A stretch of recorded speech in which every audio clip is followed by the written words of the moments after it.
हमारा इमाम जो है वो मजबूर रहे, मुसलमानों का इमाम मजबूर रहे और उसको 5,000 7,000 में जो है उसको छोड़ दिया जाए और बेबस रखा जाए, ये सरासर गलत है। अरे मेहनत करना है, जस्तजू करना है, अपनी मईशत को ठीक करना है और ज़कात देने वाले बनना है। हमको देने वाले बनना है, सख्त मेहनत करना है। इस तहरीक को हम पूरे मुल्क भर में चलाना चाहते हैं। मुल्क के मारूफ उलमा इकराम इसका इफ्तिताह कर रहे हैं कि निकाह की तकरीब में जाइए, लेकिन उससे मुंसलिक दावत ताम में, खाने की दावत में, उससे शिरकत का बैकाट कीजिए। आप शिरकत करके उस गरीब बाप के खर्च में 500, 700, 2,000 रुपये का खर्च का इजाफा कर रहे हैं। ये वो तमाम हजरात निकाह के दिन की दावत ताम का बैकाट करें, शिरकत का बैकाट करें। मौलाना अरशद मदनी साहब एक फ़िक्र किए, एक बात का जिक्र किए। वो बता रहे थे वो मदरसा जाने वाले बच्चों को छोड़िए और वो जो मदरसा भी नहीं गए और स्कूल भी नहीं गए, ऐसे बच्चों का क्या होगा। मौलाना जिक्र कर रहे थे तो फिर मौलाना के मशवरे पर हम एक प्रोग्राम शुरू करे हैं। ऐसे बच्चे जो मदरसा भी नहीं गए या स्कूल भी नहीं गए या मदरसे से ड्रॉप आउट हो गए हैं, मदरसा छोड़ दिए हैं या स्कूल छोड़ दिए हैं, ऐसे बच्चों को लेकर जो बड़े मदरसे हैं खाली हैं तो वहाँ पर उनको रख कर उनको ज़रूरी दीनी तालीम से वाकिफ़ कराना और साथ ही साथ 10th पास कराना, ये प्रोग्राम बनाए हैं। ये प्रोग्राम का नाम रखे हैं दीनियात प्लस। जी, गंगू में मौलाना अजहर मदनी साहब की सरपरस्ती में, मौलाना अरशद मदनी साहब के मशवरे पर, उनकी ख्वाहिश पर, अल्लाह के फजल से ये प्रोग्राम शुरू हुआ है। अस्सलाम वालेकुम रहमतुल्लाहि व बरकातहू। उर्दू न्यूज़ इंडिया के मुअज़्ज़ज़ नाज़रीन को खुश आमदीद। नाज़रीन, मैं एहतिशाम निज़ामी कासमी, आज हमारे साथ एक बहुत ही ख़ास मेहमान मौजूद है, तालीमी मैदान में जिन्हें अल्लाह ताला ने खूब नवाजा है और ये एक बहुत बड़ा काम कर रहे हैं। शाहीन ग्रुप ऑफ इंस्टीट्यूट के चेयरमैन डॉक्टर अब्दुल कदीर ख़ान साहब हमारे साथ मौजूद हैं। सबसे पहले हज़रत ने हमें अपना कीमती वक्त दिया, इसके लिए हम आपका शुक्रिया अदा करेंगे। जज़ाकल्लाह। जी फरमाइए। माशाल्लाह, मैं यूपी और झारखंड के दौरे पे हूँ, तालीमी सफ़र है ये, और यहाँ पर आज पहुँचा जामे ज़ैनबुल बनात में और अम्बेटा में मौलाना हबीब मदनी साहब की सरपरस्ती में कुछ मुकाबलेजात हुए थे, मुसाबक़े हुए थे। उनके बच्चों को इनामात देने के लिए हाज़िर हुआ था और बड़ी तादाद में यहाँ पे मदारिस हैं।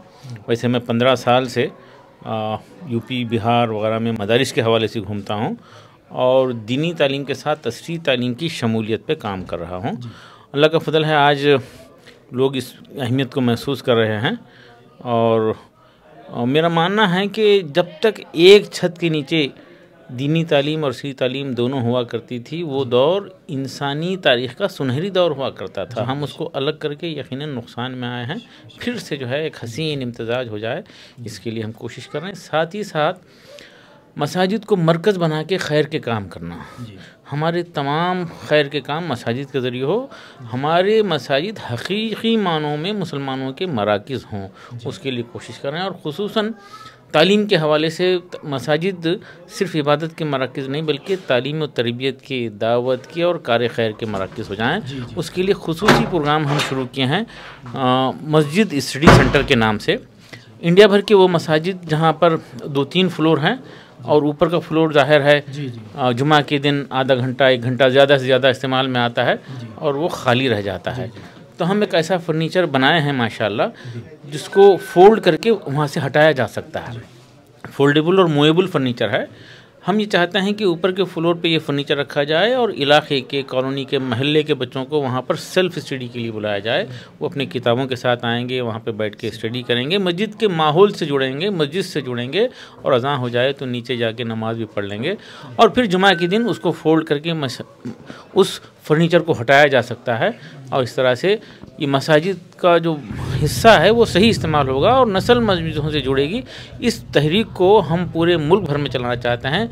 मुल्क के मारूफ उलमा इकराम इसका इफ्तिताह कर रहे हैं और कल रांची में इसका एक इफ्तिताह है। इसी तरह महाराष्ट्र के नांदेड़ में है, हुबली में है, फिर और बीजापुर में, कर्नाटका के बीजापुर में इसका इफ्तिताह होने जा रहा है। मैं चाहूँगा कि वो तमाम हजरात जो इस कॉन्सेप्ट को पसंद कर रहे हैं, हमारी website Bidar betterment foundation .org पर विज़िट करें। हम तमाम रहनुमाई करेंगे फ़र्नीचर कहाँ मिल सकता है, और सिर्फ 1.25 लाख रुपए में टेबल और चेयर मिलते हैं 20 बच्चों के लिए। मैं गुजारिश करूंगा वो तमाम फ़िक्रमंद हज़रात जो इसको पसंद कर रहे हैं हमसे कांटेक्ट करें। अच्छा डॉक्टर साहब, आपके जो स्कूल कॉलेज जैसे आप चला यूनिवर्सिटियाँ चला रहे हैं, आप कितनी यूनिवर्सिटियाँ स्कूल कॉलेज आपके चल रहे आपकी सरपरस्ती में? देखिए, हमारे जूनियर कॉलेजेस हैं, स्कूल्स और जूनियर कॉलेजेस हैं हमारे अपने, और फ्रेंचाइजीज मिलाकर 104 हैं। हम यूनिवर्सिटीज़ के लिए बच्चों को तैयार करना चाहते हैं। यूनिवर्सिटीज़ खोलना हम पसंद नहीं करते, बल्कि यूनिवर्सिटीज़ पर कब्जा कराएंगे। मेडिकल कॉलेज हम खोलने के क़ाइल नहीं हैं, लेकिन बच्चों को इतना ताकतवर बनाएं कि गवर्नमेंट के मेडिकल कॉलेज पे कब्जा कर लें। अल्हम्दुलिल्लाह इंडिया के 1% government free medical seat Shaheen group से जा रहे हैं, और बच्चों को हम मेहनती बनाना चाहते हैं। और ख़ास तौर पर CUET एग्ज़ामिनेशन के ज़रिए सेंट्रल यूनिवर्सिटीज़ में बच्चों को एडमिशन लेने के काबिल बनाने की भी हम कोशिश कर रहे हैं। और जो कुछ भी सिस्टम कल्चर बीदर में डेवलप हुआ है उसको मुल्क भर में फैलाना चाहते हैं, और फ्रेंचाइजीज़ को भी इनकरेज कर रहे हैं, और अपने तौर पे हम कुछ ब्रांचेस भी मुल्क भर में स्टार्ट कर रहे हैं। अच्छा डॉक्टर साहब, आपने अइम्मा हज़रात की तनख्वाहों के ताल्लुक़ से भी अभी बात की है, आप जैसे प्रोग्राम कर रहे थे, तो इस ताल्लुक़ से क्या कहना चाहेंगे अइम्मा हज़रात की? ख़ास तौर से आपने तनख्वाहों के ऊपर तवज्जो दिलाने की कोशिश की लोगों को। देखिए, वैसे मेरी ख्वाहिश है कि माकूल तनख्वाह होना चाहिए, लेकिन महल्ले के लोग, मस्जिद के लोग, ये अइम्मा हज़रात की तनख्वाह को तय करने के लिए कोई थंब रूल होना चाहिए। वही मेरा मानना है कि मस्जिद का इलाके में औसत आमदनी कितनी है, वहाँ के साकिन जो वहाँ पे लोग हैं रेसिडेंट्स की एवरेज औसत आमदनी कितनी है दें, वो कम से कम इमाम को दें। हमारा इमाम जो है वो मजबूर रहे, मुसलमानों का इमाम मजबूर रहे, और उसको 5,000-7,000 में जो है उसको छोड़ दिया जाए और बेबस रखा जाए, ये सरासर गलत है। अरे मेहनत करना है, जस्तजू करना है, अपनी मईशत को ठीक करना है, और ज़कात देने वाले बनना है। हमको देने वाले बनना है, सख्त मेहनत करना है, फजूल खर्चियाँ ख़त्म करना है। ये ड्रग्स के ऊपर खर्च हो रहा है, गुटखा तंबाकू का इस्तेमाल हो रहा है, और शादियों पे जो फजूल खर्ची हो रही है वो तो हद से ज़्यादा है, और वो बुराई की वजह से 50 बुराइयाँ हो रहे हैं। जी, आपने निकाह की तकरीब के ऊपर जो लोगों से अहद लिया है कि आप मेरे साथ अहद करें कि निकाह की तकरीब में नहीं जाएंगे, बड़ी बड़ी शादियाँ हो रही है, इस ताल्लुक़ से क्या कहेंगे? देखिए, निकाह की तकरीब में जाइए, लेकिन उससे मुंसलिक दावत ताम में, खाने की दावत में, उससे शिरकत का बायकाट कीजिए। आप शिरकत करके उस गरीब बाप के ख़र्च में 500, 700, 2,000 रुपये का ख़र्च का इजाफ़ा कर रहे हैं। मैं वो तमाम हज़रात से रिक्वेस्ट कर रहा हूँ, पूरे मुल्क भर में घूम के कि जो ये बातें करते हैं फजूल खर्ची के ख़िलाफ़ हैं, और शादियों में जो बेराह रवी हो रही है, फजूल खर्ची हो रही है, इसके ऊपर तबसरे करते हैं, तकारीर करते हैं, गुफ्तगू करते हैं। ये वो तमाम हज़रात निकाह के दिन की दावत ताम का बायकाट करें, शिरकत का बायकाट करें। और ये लोग ऐसे सोचने वाले 5% हज़रात भी अगर इस पर अमल करना शुरू करेंगे तो वो बाकी 95% भी करेंगे। देखिए, ज़िंदगी का 40% कमाई सरमाया एक दिन में लुटा दे रहे हैं। बेहतरीन निकाह वो है जिसमें कम खर्च हो, बेहतरीन निकाह वो है जिसमें कम खर्च हो। खर्च पैसा है, खर्च मेहनत है, खर्च वक्त है, कम से कम हो। निकाह को आसान करो, गुनाह मुश्किल हो जाए। हम निकाह को मुश्किल बना रहे हैं, गुनाह आसान होते जा रहे हैं। और निकाह को आसान बनाने की, और जहाँ कहीं भी सादगी से निकाह होते हैं, शरीयत के मुताबिक निकाह होते हैं, उसकी तायीद व शताइश कीजिए, खुल के तायीद कीजिए। और जिसके बरखिलाफ़ अमल जहाँ कहीं भी होता है, खुल के नापसंदीदगी का इजहार कीजिए, खुल के नापसंदीदगी का इजहार कीजिए। वो कौम यकीनन तरक्की नहीं कर सकती जो अपनी औलाद की तालीम से ज़्यादा उसकी शादियों पर ख़र्च करती है। तालीम पे ख़र्च करने के लिए हम गरीब हैं, शादियों पे ख़र्च करने के लिए तैयार हैं। ये नस्ल को बनाइए, ये नस्ल ही हमारी असल है। ये नस्ल बच जाए, ये ताकतवर हो जाए, ये तालीमी तौर पे ताकतवर हो जाए, ये अखलाक़ी तौर पे ताकतवर हो जाए, ये सेहत के हवाले से ताकतवर हो जाए, तो हमारा मुस्तक़बिल ताकतवर है। हमारे पास दूसरा आज कोई रास्ता नहीं है। लोग ज़ाहिर कर दिए हैं इस बात का कि आपकी बात नहीं सुनी जाएगी। आप स्ट्राइक कीजिए, आप रैली निकालिए, आप तकारीर कीजिए, कॉन्फ्रेंस कीजिए, हम आपकी बात नहीं सुनेंगे। अब हमारे पास एक तरीक़ा है नस्ल को बनाने के लिए।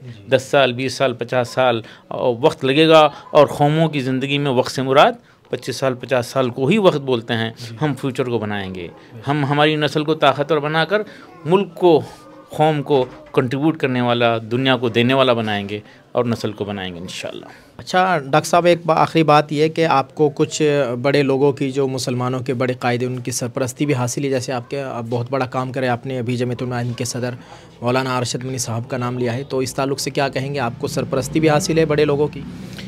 देखिए, ज़रा नवाजी है वो तमाम बुज़ुर्गों की, मुल्क भर के। शाहीन की छोटी सी हकीर सी कोशिशों को पसंद करते हैं, उसकी तायीद करते हैं, और उनकी दुआओं के नतीजे में ये काम हो रहा है। उनकी सरपरस्ती में, निगरानी से और मशवरों से काम हो रहा है।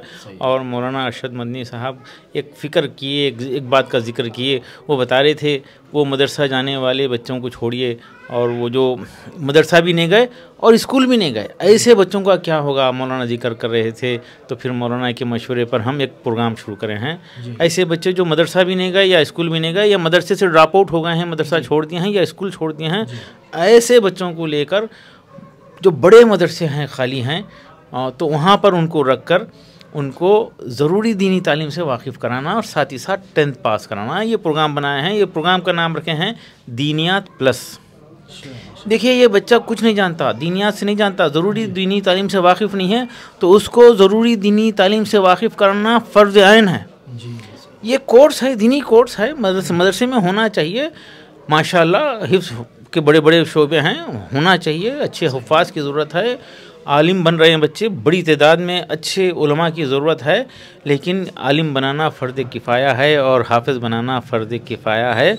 लेकिन ये ज़रूरी दीनी तालीम बच्चों को देना है जो भटके हुए हैं, बिगड़े हुए हैं, ये फ़र्ज़ आइन है। तो फ़र्ज़ आइन का शोबा बड़े बड़े मदारिस में शुरू हो जाए, बड़े बड़े मदारिस में एक फ़र्ज़ आइन का शोबा शुरू हो जाए, तो इंशाअल्लाह ये नस्ल बन जाएगी इंशाअल्लाह। ये बहुत बड़ी बात है। यानी जो तलबा ना मदरसे में पढ़ते हैं, ना किसी स्कूल कॉलेज में पढ़ते हैं, वैसे ही फारिग रहते हैं, तो उनके लिए मौलाना अरशद मनी साहब के मशवरे से, आपके मशवरे से काम हो रहा है। जी, गंगू में मौलाना अजहर मदनी साहब की सरपरस्ती में, मौलाना अरशद मदनी साहब के मशवरे पर, उनकी ख्वाहिश पर, अल्लाह के फजल से ये प्रोग्राम शुरू हुआ है। आइंदा उम्मीद कर रहे हैं हम करनूल में शुरू होगा, आंध्र प्रदेश में भी शुरू होगा, और जहाँ कहीं भी इस प्रोग्राम को पसंद करें लोग, तो वो हमसे कांटेक्ट करें, हम रहनुमाई करेंगे किस तरह से उनको, ऐसे ड्रॉप आउट बच्चों को, ऐसे बच्चे जो 12-15 साल के हो गए हैं और कुछ नहीं जानते, वो अल्फ़ाबेट्स नहीं जानते, अलीफ बे नहीं जानते और नंबर नहीं जानते, ऐसे बच्चों को किस तरह से 10th स्टैंडर्ड के लिए तैयार किया जा सकता है। हमारे पास तरीक़ा है, सिस्टम है, 15 साल से 20 साल का ये तजुर्बा है।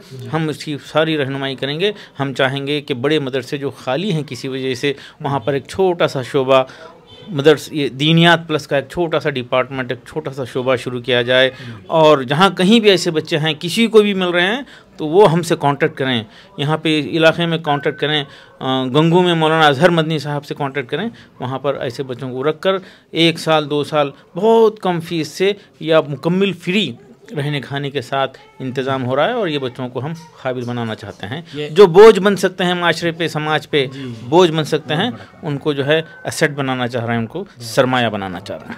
डॉक्टर साहब, आप मुबारकबाद के मुस्तहिक है माशाल्लाह। ये बहुत बड़ा काम है जो आप कर रहे हैं। तालीमी मैदान का काम भी बहुत बड़ा है। ये जो आप कर रहे हैं ना, कि स्कूल कॉलेज में जो बच्चे नहीं पढ़ते हैं, मदरसे में नहीं पढ़ते हैं, उनके लिए आपने तालीम का जो इंतज़ाम किया, ये बहुत बड़ा काम है। और कैसे लोग आपसे ज्वाइनिंग करें, जुड़ें, तो कुछ तरीका आप बता दीजिए मुख्तसर वक्त में। madrasaplus.org हमारी वेबसाइट है, जो मदरसों के हवाले से कांटेक्ट कर सकते हैं, विज़िट कर सकते हैं उस वेबसाइट पे। और मसाजिद को मरकज़ बनाने का जो काम हो रहा है वहाँ पे बीदर बेटरमेंट फाउंडेशन.org पे जाइए। इसके अलावा shahinGroup.org पर भी आपको कुछ तफसीलात मिलेंगे। जज़ाकल्लाह, अस्सलामु अलैकुम वरहमतुल्लाहि वबरकातुहू। बहुत बहुत शुक्रिया डॉक्टर साहब ने बहुत कीमती बातें बताई हैं। आप सबसे गुजारिश है दोस्तों, आप इन बातों पर अमल करने की कोशिश करें और डॉक्टर साहब के इस पैगाम को खूब आम कीजिए, ताकि ये पैगाम लाखों करोड़ों लोगों तक पहुँचे। बहुत बहुत शुक्रिया, जज़ाकल्लाह। आप इस ताल्लुक़ से कमेंट करके अपनी राय का इजहार कीजिए और इसको शेयर करना मत भूलिएगा। जज़ाकल्लाह। अस्सलामु अलैकुम वरहमतुल्लाहि वबरकातुहू।